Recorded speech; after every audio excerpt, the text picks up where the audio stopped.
우리가 예수 그리스도를 주라 시인하는 것은 사실 이거 아무것도 아닌 것 같죠. 예수님 나의 주님이십니다. 아무것도 아닌 것 같죠. 그런데 사실은 이 고백은요, 하나님이 세상을 창조하신 것만큼 크고 놀라운 일입니다. 왜냐하면 진리를 몰랐을 때 인간은요, 아무리 이성이 있고 지식이 있다 하더라도, 지성이 있다 하더라도 하나님을 모르는 진리를 몰랐을 때는 짐승 같은 무지한 존재입니다. 그러나 그런 존재가 창조주 하나님을 인식하게 되었다는 사실, 이 사실은요, 기적과 같은 일이 아닐 수 없죠. 여러분이 하나님을 주라, 우리 구주 예수 그리스도를 주라 시인했다라고 하는 것은 이건 기적이에요. 그러니까 여러분은 이미 기적을 체험한 사람들이고 여러분들은 이미 기적을 일으킨 분들입니다. 예수 그리스도를 주라 인정하고 고백하는 기독교 신앙인들은 세상 만물을 하나님이 지으셨다는 사실을 알고 믿는 사람들입니다. 창조주는 하나님과 예수 그리스도와 성령의 사역으로 세상을 지으셨다라고 하는 신앙 고백이기도 하지만 진리이기도 합니다. 반면에 기독교의 진리를 멸시하는 사람들은 창조가 아닌 진화론을 주장하죠. 진화론은요, 세상의 모든 것이 저절로 생겨났다라고 하는 얘기입니다. 그래서 오늘날 인간을 비롯한 생물들은 그때그때 환경의 변화에 맞춰 생존을 위해 적절하게 변화하여 진화되어 왔다라고 하는 주장을 하는 논리죠. 하나님이 세상을 창조하셨다고 고백하는 기독교인들은 진화론을 인정하지 않죠. 그렇다면 여러분, 진화론이 단지 하나님이 세상을 창조하셨다라고 하는 진리를 정면으로 대체하기 때문에 인정하지 않는 걸까요? 여러분, 진화론을 왜 인정하지 않으세요? 우리는 창조를 믿는 사람들이에요. 우리는 예수 그리스도를 주라 시인하기 때문에 기적을 일으킨 사람들이고 그 기적을 체험한 사람들이기 때문에 하나님이 창조하셨다는 그 놀라운 일도 우리는 하나님이 하시면 아무것도 아니라고 생각하는 사람들입니다.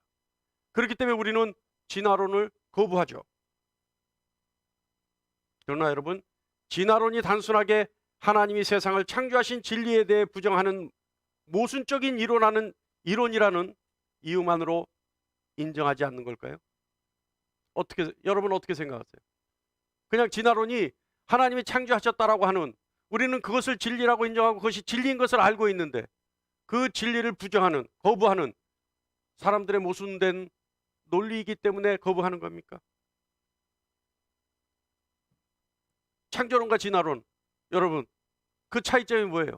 하나님이 창조하셨다, 우리는 진리를 알고 있기 때문에 그것을 아멘으로 화답하지만 하나님의 진리를 거부하는 사람들은 진화론을 얘기해요. 그렇다면 우리가 왜 진화론을 거부하느냐?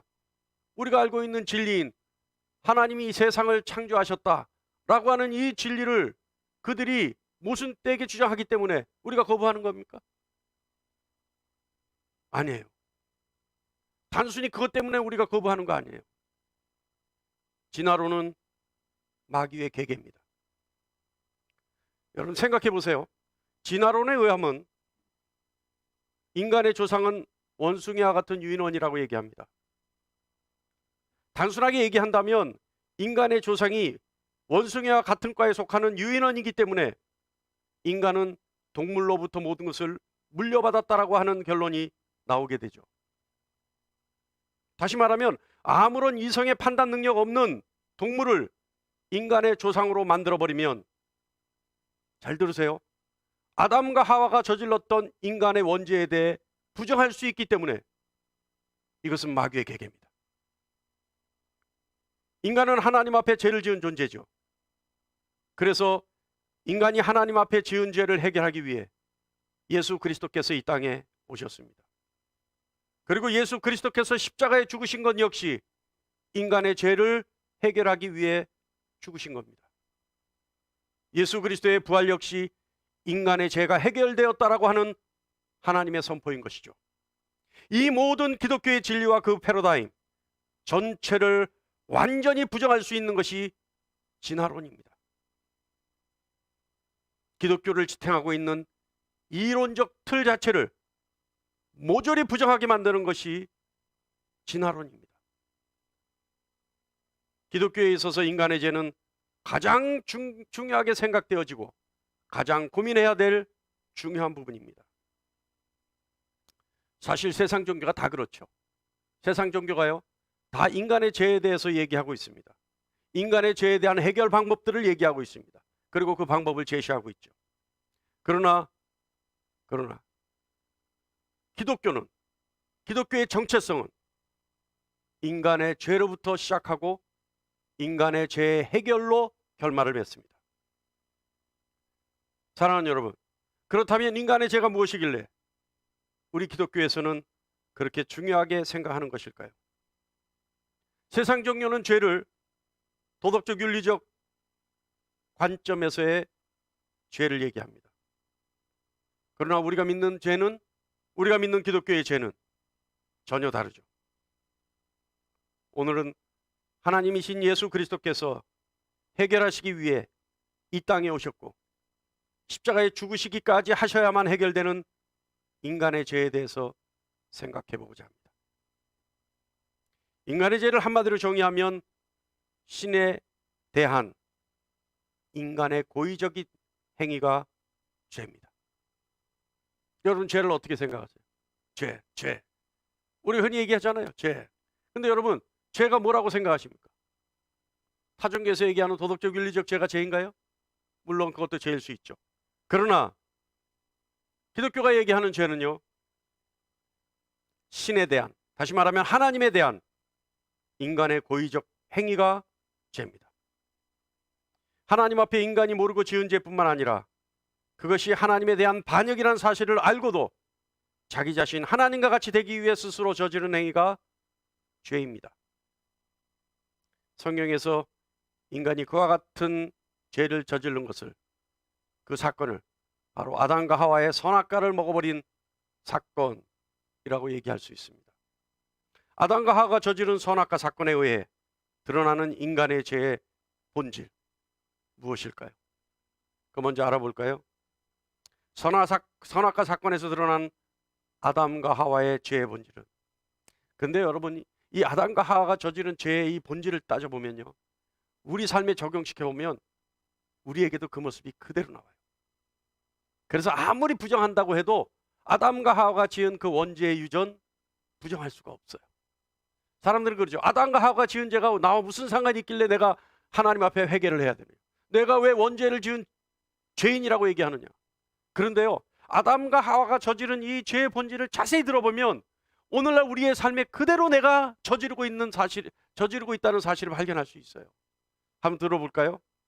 자, 첫 번째는요, 아담과 하와가 저지른 선악과 사건을 통해, 그들의 첫 번째 죄를 통해 인간의 악의 습성이 나오기 시작했는데, 죄의 본질이 드러나기 시작했는데, 그것이 뭐냐 하면 아담은 하나님을 자신과 대립될 수 있는 동등한 위치로 생각했습니다.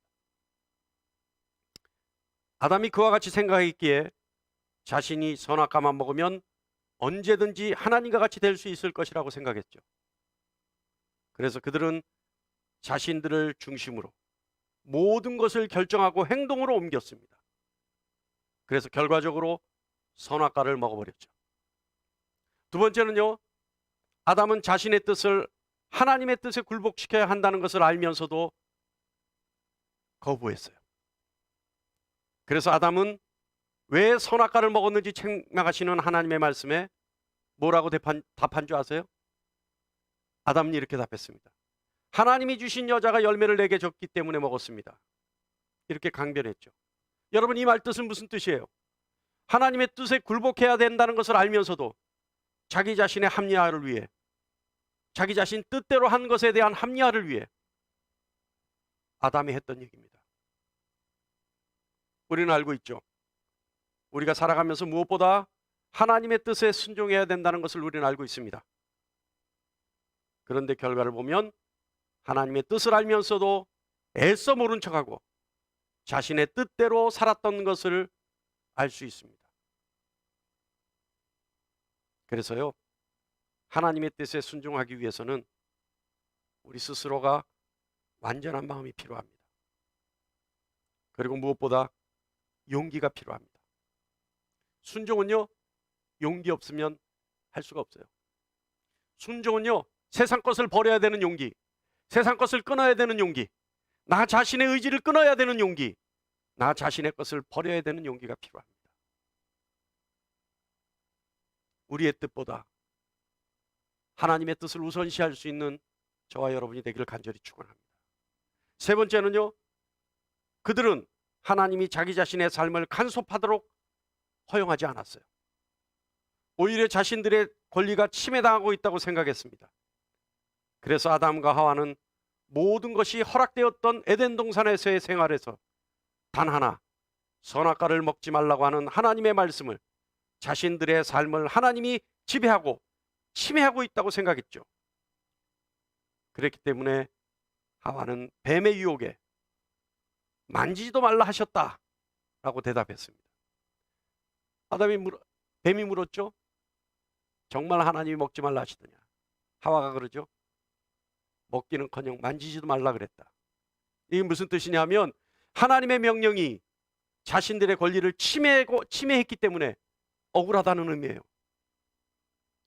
하나님이 자신의 삶에 개입하시기를 원하고 하나님이 자신의 삶을 간섭하시기를 원하는 사람이 있다면 그 사람은 하나님 앞에 가장 복된 사람이라는 것을 아는 여러분이 되기를 축원합니다. 여러분, 하나님이 여러분의 삶에 개입하시기를 원하십니까? 여러분은 복된 사람입니다. 여러분, 하나님이 여러분의 삶을 간섭하시기를 원하십니까? 그렇다면 여러분은 거듭난 사람들입니다. 여러분은 하나님의 사람이요 성령의 사람입니다. 네 번째는요, 무엇보다도 그들은 자신들의 삶에 자신들에게 있어 미래를 결정할 권리가 하나님께 있음에도 불구하고 자신들이 결정하기 위해 그 권리를 빼앗아 버렸습니다. 그들은 하나님이 자신들에 대한 미래에 대한 결정이 자신들에게 가장 선한 것이라고 하는 하나님에 대한 믿음과 신뢰를 버려버렸죠. 오히려 자신들이 하나님과 같이 될 수 있다고 생각했기 때문에, 자신들의 권리가 침해당했다고 생각했기 때문에, 그래서 먹지 말라고 결정하신 하나님의 결정을 자신들이 선악과를 먹는 것으로 결정하고 말게 되는 겁니다. 자신들의 결정은 하나님의 결정을 능가할 수 있다고 생각했던 것이죠. 사랑하는 여러분, 이 같은 네 가지는 우리가 죄를 저지를 때 나타나는 전조현상이자 본질입니다. 그런데요, 이 죄의 본질, 아담과 하와가 저질렀던 이 죄의 본질, 여기에는 공통적인 특징이 있어요. 그 공통적인 특징이 뭐냐면 바로 하나님을 인정하지 못하고, 하나님을 신뢰하지 못하고, 하나님께 집중하지 못한다는 거예요. 오늘 시간 아담과 하와가 저질렀던 죄의 본질을 벗어나서 하나님을 인정하고 하나님을 신뢰하고 하나님께 집중하는 여러분 되기를 간절히 축원합니다. 할렐루야. 성경에서 죄를 여러 가지 의미로 다스리고 있는데요, 오늘은 성경에서 말씀하는 죄의 특성이 무엇인가? 죄의 본질은 아담과 하와가 저질렀던 네 가지였죠. 그런데 그것으로 나타나는 죄의 특성들이 있어요. 이 죄의 특성들이 뭔가 한 6, 7가지로 해서 저와 여러분이 마음판에 새겨보기를 간절히 축원합니다. 이게 지금 아크릴로 이렇게 막아놓으니까 정말 이상해요. 이 조명이 있으니까요, 저는 여러분을 똑바로 보려고 하는데 똑바로 보여지지가 않아요. 이 조명 때문에. 그리고 이 안에 갇혀서 나는 이 소리가 제 귀를 너무 크게 울려요. 이게 제가 혼란스러워요. 지금 제가 조용히 얘기해도 여러분에게 저는 여기서 크게 들리거든요. 그러니까 제 목소리가 여러분에게도 크게 들릴까 봐 조심스러워지고, 내가 왜 이렇게 흥분하고 있지? 또 조심스러워지고 별 생각이 다 듭니다. 집중이 안 돼요. 이거 빨리 좀 이제 익숙해져야 될 것 같아요. 아니, 익숙해지기 전에 빨리 이거 없애도 되는 세상에 왔으면 좋겠어요. 그죠? 근데 이걸 왜 했냐면 한 3주 전에, 2주 전이죠. 저번 주부터 이걸 했으니까 2주 전에 시청에서 오신 분이 제가 마스크를 안 쓰고 설교한다고 서명을 받아갔어요. 그래서 다른 교회를 찾아보니까 목사님들이 마스크를 쓰고 하더라고, 설교를. 그래서 이렇게 하는 거구나 그랬는데 어떤 교회는 마스크를 안 쓰고 하셔요. 그래서 자세히 보니까 아크릴 칸막이를 해놓고 하시는 거예요. 그래서 이거 해야 되는구나. 그래서 이 칸막이를 하게 된 겁니다. 근데 참 익숙하지가 않네요.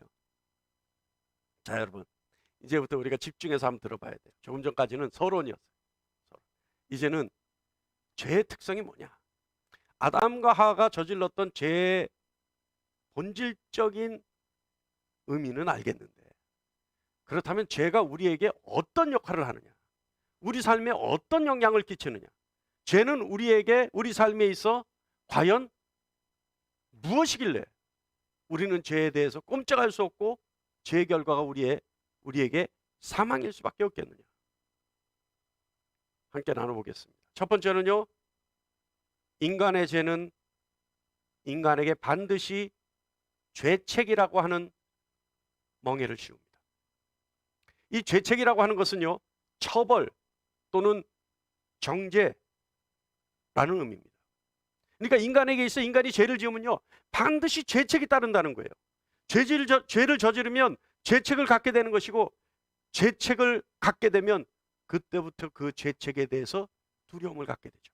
그래서 두려움을 갖고 불안에 떨며 살아갈 수밖에 없는 거예요. 그런데 죄책을 결정하시는 분은 누구냐? 바로 하나님이십니다. 그러니까 하나님이 그 죄를 물으시고, 하나님이 그 죄에 대해서 처벌하시고, 하나님이 그 죄에 대해서 정죄하시는 분이라는 거예요. 하나님이 죄책을 물을 수 있는 이유는 인간이 스스로 결정한 악의 길이기 때문에 그렇습니다. 이 악한 길이란 구체적으로 도덕적 윤리적 죄의 형태라기보다는 아까도 얘기했듯이 하나님을 적극적으로 거부한 행위이며 하나님을 적극적으로 반대한 행위입니다. 다시 말하면 하나님의 율법을 거부하고 적극적으로 반대한 행위에 따라 죄책이 따르는 것이죠. 죄는 하나님 앞에 불법을 저지른 겁니다.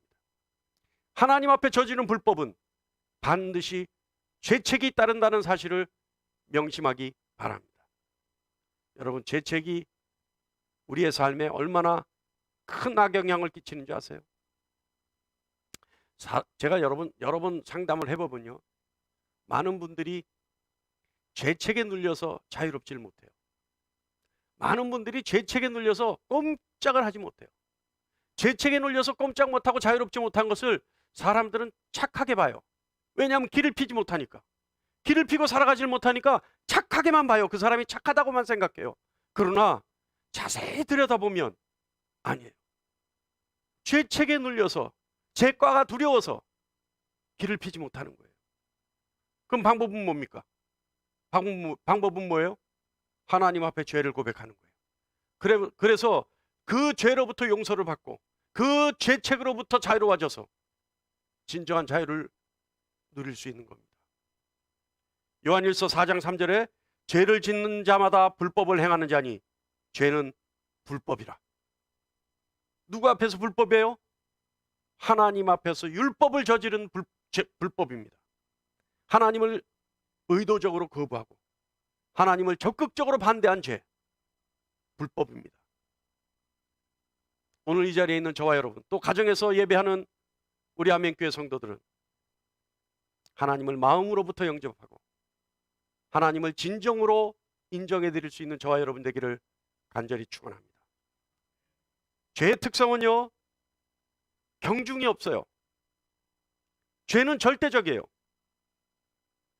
죄는 더 잘못한 것을 말하는 것이 아니라 반대로 덜 잘못했기에 용서받을 수 있는 것이 아니라 죄는 그저 죄예요. 즉 불법은 불법입니다. 아무리 가벼운 죄라도 하나님 앞에서는 불법이에요. 그렇기 때문에 우리는 하나님 편에 설 것이냐, 아니면 하나님을 의도적으로 거부하는 불법의 편에 설 것이냐 결정하며 살아가야 합니다. 여러분, 하나님 편에 서서 합법적인 삶을 살겠습니까? 아니면 하나님을 거부하는 편에 서서 불법적인 삶을 살겠습니까? 답은 뻔하죠. 하나님의 편에 서서 하나님으로부터 칭찬받고 하나님이 기뻐하시는 삶을 살아야죠. 여러분, 죄는 죄입니다. 아무리 가벼워도 죄고 아무리 하잘 것 없을 것 같은 죄도 하나님 앞에서는 불법입니다. 그래서 야고보서 2장 10절에 누구든지 온 율법을 지키다가 그 하나를 범하면 모두 범한 자가 되나니. 불법은 불법이에요. 경각심을 가지고 하나님 앞에 온전한 삶을 살 수밖에 없는 우리입니다. 저와 여러분은 늘 하나님이 인정하시는 온전한 삶을 사는 하나님의 자녀이기를 간절히 축원합니다. 죄의 특성은요, 언제나 하나님의 의지와 뜻과 관련이 있어요. 자, 이거 잘 들으세요. 하나님의 의지와 하나님의 뜻과 관련이 있는 것이 죄예요. 하나님의 뜻은 뭘까요? 하나님의 뜻은요, 율법적으로는 하나님을 사랑하는 거죠. 첫째 계명입니다. 또 이웃을 사랑하는 거죠. 둘째 계명입니다. 그렇기 때문에 하나님의 뜻은 율법적으로 하나님을 사랑하고 이웃을 사랑하는 것이 하나님의 뜻입니다. 그렇다면 하나님의 뜻이 영적으로는 뭘까요? 율법적인 것도 있다면 영적인 부분도 있겠죠. 그렇다면 하나님의 뜻이 영적으로는 뭘까요? 데살로니가전서 5장 16절로 18절입니다. 다 같이 한번 읽어볼까요? 시작. 항상 기뻐하라. 쉬지 기도 범사에 감사하라. 이것이 그리스도 예수 안에서 너희를 향하신 하나님의 뜻이니라. 아멘. 하나님의 뜻이라는 거예요. 이게 영적인 거예요. 그리스도 예수 안에 있는 하나님의 뜻이 뭐예요? 항상 기뻐하라. 쉬지 말고 기도하라. 범사에 감사하라. 이것이 하나님의 뜻입니다. 그러니까 율법적으로는 하나님을 사랑하고 이웃을 사랑하는 것이 하나님의 뜻이요, 영적으로는 그리스도 예수 안에 있는 하나님의 뜻은 뭐예요? 항상 기뻐하고 쉬지 말고 기도하고 범사에 감사하는 것. 그래서 지난 송구영신 때 우리 함께 나눴죠. 이 세 가지 데살로니가전서 이 말씀이 뭐라고요? 사실은 성령의 열매라는 거예요. 성령의 열매. 항상 기뻐하는 것. 왜 기뻐해요? 내 안에 사랑과 희락과 화평이 넘쳐나니까 기뻐할 수밖에 없어요. 성령의 열매죠. 사랑과 희락과 화평, 성령의 열매죠. 오래 참음, 자비, 양선, 이건 뭐예요? 대인관계에서 나타나는 열매예요. 그런데 대인관계에서 그 오래 참음과 자비와 양선이 나타나기 위해서는 어떻게 해야 돼요? 우리가 항상 기도할 수밖에 없어요. 기도하지 않으면 우리는 악한 존재이기 때문에 상대에 대해서 오래 참아줄 수도 없고, 상대에 대해서 자비를 베풀 수도 없고, 상대를 가장 선한 것으로 이끌어갈 수 없는 사람들입니다. 그러나 성령의 열매, 이 열매는 우리가 항상 기도함으로 맺을 수 있는 거예요. 할렐루야. 충성과 온유와 절제, 성령의 열매죠. 이건 누구에게 열리는 열매라고요? 누구와의 관계 속에서 열리는 열매라고요? 하나님과 관계 속에서 열리는 열매예요. 충성과 온유와 절제. 그런데요, 이 충성과 온유와 절제의 결과는 뭐예요? 하나님이 하셨기 때문에 기뻐할 수밖에 없고, 하나님 앞에 충성했기 때문에 하나님이 기뻐하시니 내가 감사할 수밖에 없고, 하나님 앞에 내가 온전히 드렸기 때문에 내가 하나님의 은혜에 감사할 수밖에 없는 거죠. 결과적으로 뭡니까? 하나님의 뜻은 하나님을 사랑하고 이웃을 사랑하는 것. 그리고 하나님의 뜻은 내가 성령의 열매로 살아가는 것. 다시 말하면 성령의 이끌림 받는 삶을 사는 것. 이것이 하나님의 뜻입니다. 여러분, 우리는 가름할 수 있어요. 세상은 이분법적으로 나누는 것을 상당히 위험하다고 생각합니다. 그러나 영적인 것은 이분법적으로 나눌 수밖에 없어요. 한 부류는 성령의 인도함을 받아 살아가는 사람들, 또 한 부류는 하나님을 모르고 세상의 이치대로 살아가는 사람들, 정확하게 둘로 나눌 수 있죠. 하나님의 뜻을 따르기 때문에 하나님으로부터 보호받는 사람들, 그래서 그 사람들은 하나님으로부터 보호받기 때문에 죄를 극복할 수 있는 삶을 살게 되는 겁니다. 그러나 하나님의 뜻을 의도적으로 거부해서 하나님으로부터 벗어나 있을 때 그들은 죄에 있는 그대로 노출될 수밖에 없어요. 성령 하나님께 이끌림 받아 죄로부터 죄의 한계를 극복해 살아가는 저와 여러분이 되기를 간절히 축원합니다. 할렐루야. 제가 좀 바쁘게 가죠. 오늘 양이 좀 있는데, 분량이 좀 있는데, 바쁘지 않으면 집중력이 떨어질 것 같아서 바쁘게 갑니다. 그러니까 여러분 바쁘게 따라오면 됩니다. 뭐 바쁘게 갈 때는 바쁘게 따라오고 천천히 갈 때는 천천히 따라오면 됩니다. 그죠? 이거 오늘 조금 바쁘게 갑니다. 그러나 끝날 때가 다 돼갑니다. 그러니까 여러분 좀 더 집중하셔서 하나님의 말씀으로 아멘으로 받아주시기 바랍니다. 제 특성은요, 네 번째는요, 부패라는 결과를 낳아요. 부패. 그러니까 여러분 부패라고 하는 것을요, 썩는다라고 생각하지만 썩는다를 다른 관점에서 보면 완전하지 못하다는 뜻이에요. 완전하지 못하기 때문에 공급이 끊어졌고, 공급이 끊어졌기 때문에 썩을 수밖에 없는 거죠. 자, 아담과 하와가 죄책의 결과에 따라 에덴 동산으로부터 쫓겨나게 됐죠. 쫓겨났다는 것은 하나님의 보호로부터 버려졌다는 얘기입니다. 하나님의 보호로부터 버려졌다는 얘기는 하나님과 관계가 끊어졌다는 얘기죠. 결과 아담과 하와는 수고한 만큼만 소산을 거둘 수 있게 됐어요. 이게 무슨 뜻이냐면 창세기 3장 17절에 있는 말씀인데요. 그 전에는, 그러니까 하나님과 관계가 끊어져서 에덴 동산에서 쫓겨나서 불완전하게 된 그때가 아니라 그 전에 완전한 상태였을 때는 어떻게 됐었느냐? 에덴 동산에서 모든 것을 마음대로 가질 수 있었죠. 마음대로 먹을 수 있었습니다. 마음대로 쓸 수 있었죠. 왜요? 하나님으로부터 보호받고 하나님과 관계를 맺고 있기 때문에 하나님으로부터 모든 것을 공급받아서 완전할 수 있었어요.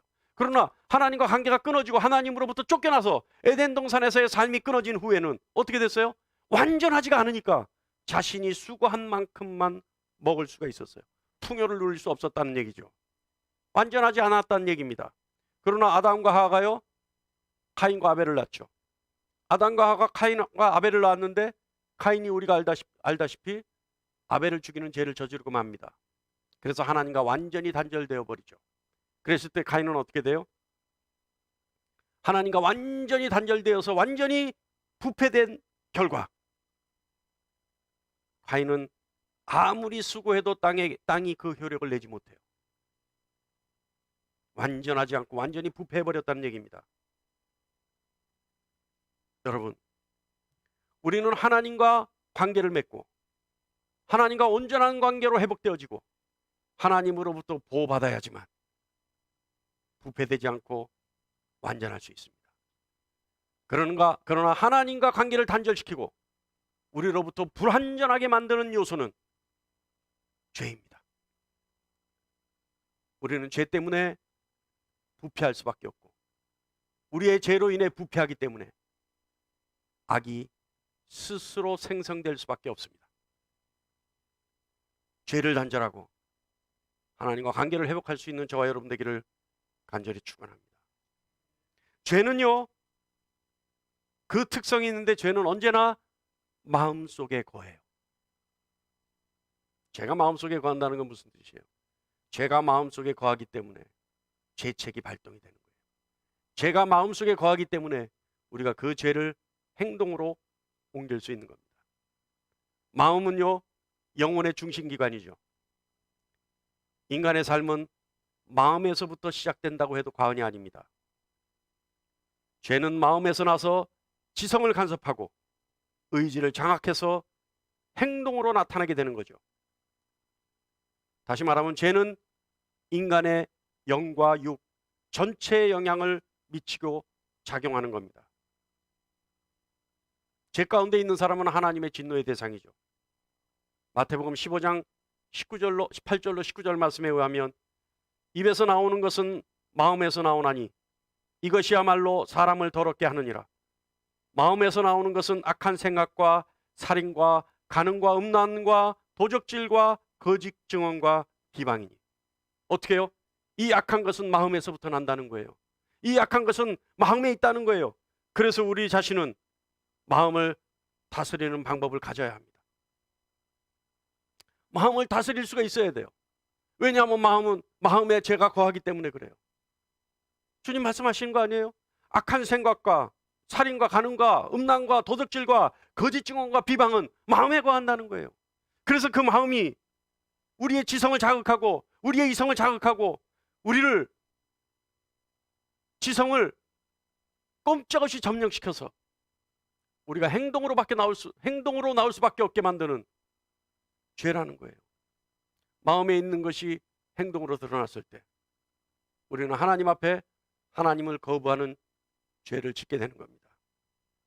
여러분, 그래서 우리 마음에 있는 죄성들을, 마음에 거하는 죄의 흔적들을, 근거들을 없애야 되겠죠.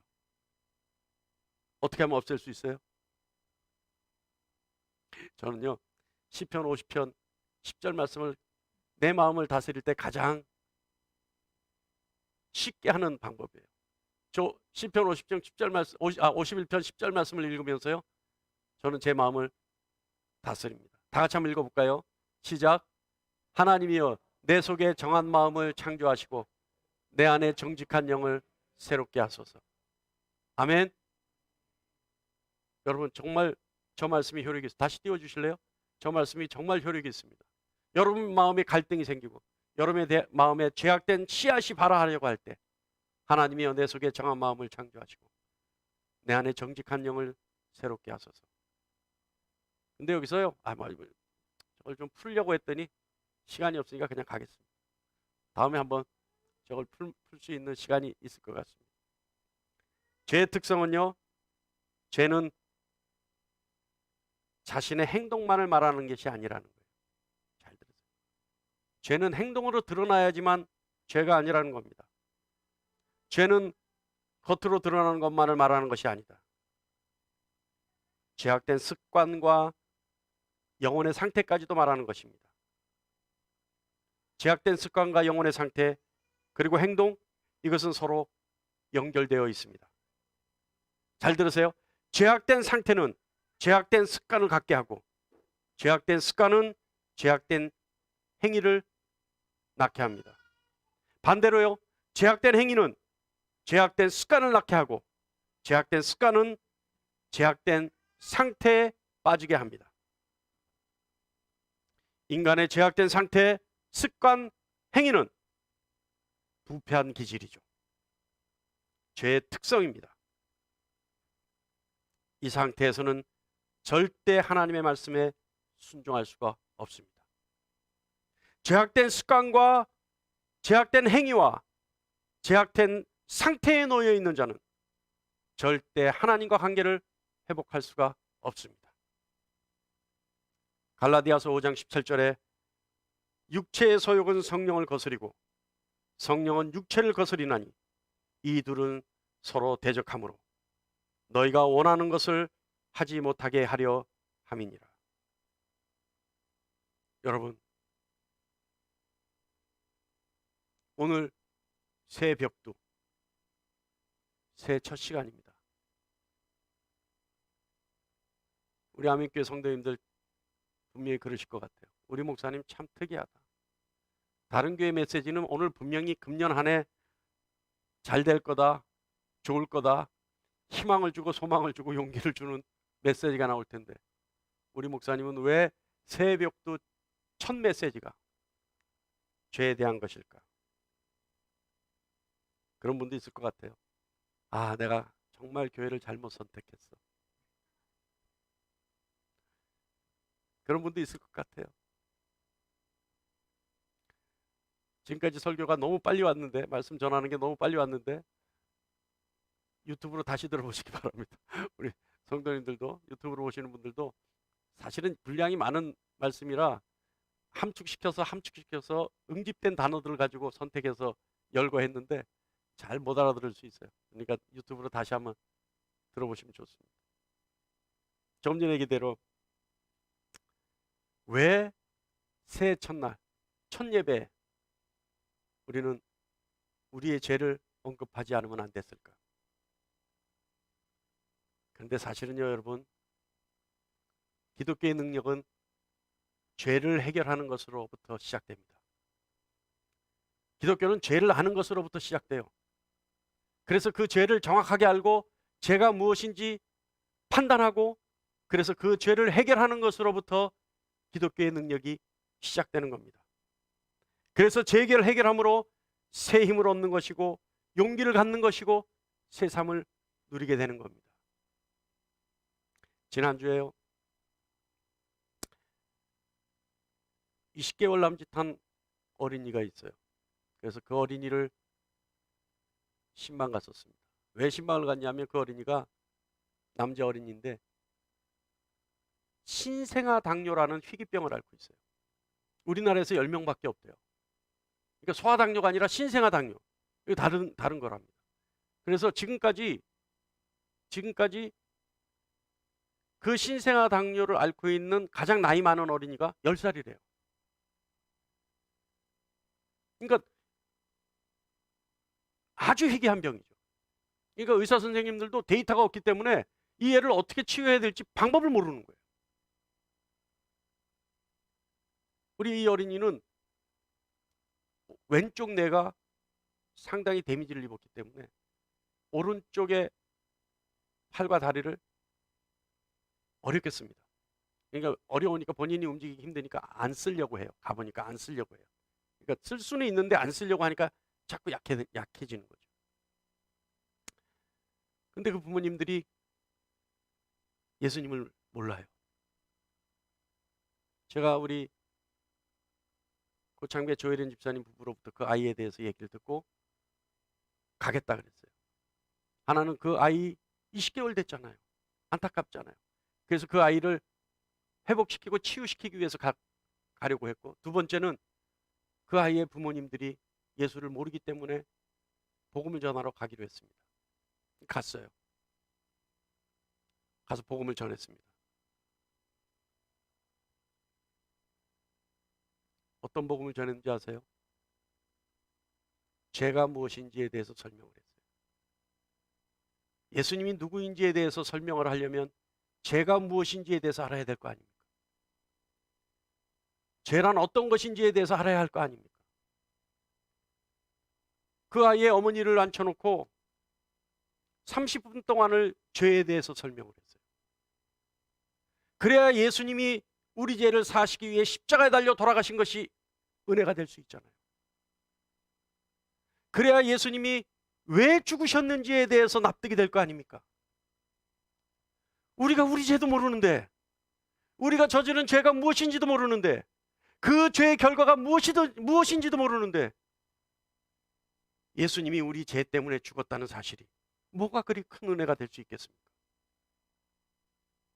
그래서 그 아이의 어머니에게 한 30분에 걸쳐서 죄에 대해서 설명을 했어요. 저는 그것이 복음이라고 봅니다. 복음의 시작이라고 봅니다. 제가 아이 기도해주고 왔어요. 근데 그 다음날 아침 8시에 문자가 왔어요.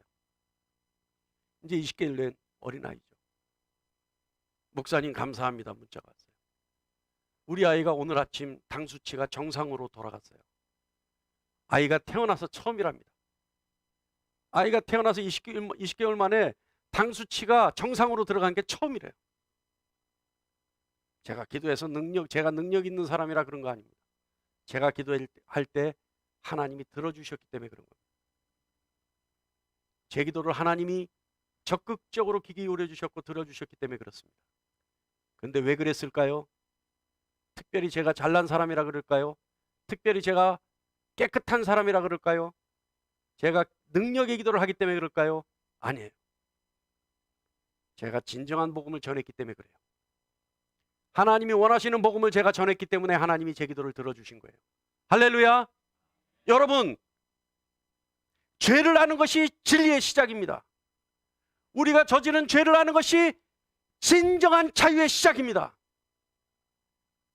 우리가 저지른 죄가 무엇인지에 대해 아는 것이 복음의 시작입니다.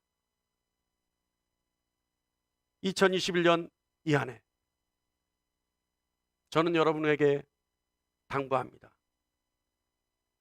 우리 스스로의 죄에 대해서 알고 죄가 우리에게 어떠한 영향을 끼치는지에 대해서 알고 우리가 왜 죄를 버려야 되는지에 대해서도 알고, 왜 우리가 저지른 죄에 대해서 주님 앞에 고백해야 되는지에서도 아는 것이 새 희망의 시작이요, 자유의 시작이요, 새 삶의 시작입니다.